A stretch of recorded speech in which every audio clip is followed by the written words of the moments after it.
À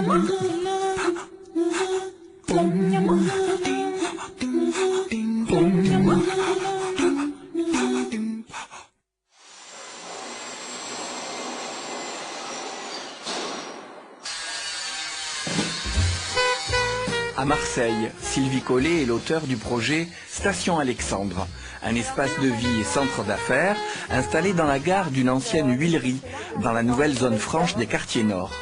Mais si l'expert comptable et universitaire s'est transformé en promoteur, c'est par amour pour l'architecture et pour sauver un bâtiment Eiffel de la destruction.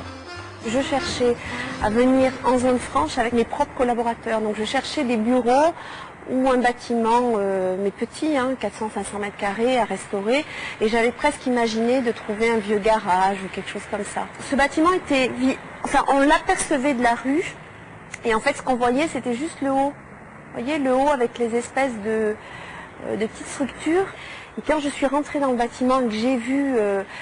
c'était dans la poussière, c'était vraiment avec très peu de lumière, la charpente métallique, j'ai tout de suite compris que c'était une belle charpente. Et presque imaginé immédiatement que c'était une charpente Eiffel, parce qu'il y a des éléments qui permettaient de reconnaître, parce que de l'intérieur on voyait très bien toutes les arcades, on voyait les rosaces, on voyait absolument tout. Donc ça a été quelque chose d'immédiat, et je lui ai dit je vais vous acheter votre bâtiment et vous n'allez pas le démolir. Quelques mois après la mort de son grand-père, Marcel Alexandre, c'est une sorte d'hommage que rend Sylvie à cette architecte spécialiste des charpentes métalliques, elle qui avait pourtant choisi une voie totalement différente. Au départ, je suis expert comptable, commissaire aux comptes et enseignante en fiscalité appliquée à l'université et un petit peu de comptabilité en post-bac. Et j'avais envie de prouver que je pouvais réussir dans un autre domaine. Donc le domaine de la comptabilité, c'était le domaine le plus étranger que je puisse trouver à mon environnement familial. Et à la fois les études m'ont passionnée, mais aussi le métier d'expert comptable est un métier passionnant parce qu'en fait on aide les entreprises à se développer, on leur apporte du conseil, que ce soit en droit fiscal, en droit social, on est vraiment leur partenaire dans leur développement. Et donc l'activité de cette entreprise, c'est le développement de logiciels pour téléphonie mobile.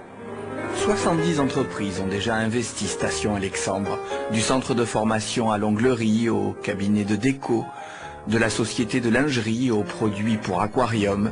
Mais les pionniers ont aidé Sylvie à créer l'esprit du lieu. Mais les 20 premiers, c'est vraiment les 20 chouchous parce qu'on a démarré dans une galère absolue au milieu du chantier des travaux. Une crèche interentreprise, un centre médical, des restaurants, une halle qui devient centre culturel à la fermeture des bureaux, Station Alexandre se veut être un vrai lieu de vie. C'est un projet rêvé, c'est-à-dire qu'à faire un projet de cette envergure, à y consacrer autant de temps, j'ai essayé d'imaginer le projet idéal dans lequel on puisse travailler, se détendre et puis éventuellement faire garder ses enfants, se faire soigner. J'ai essayé d'imaginer un projet où on trouve tout sur place.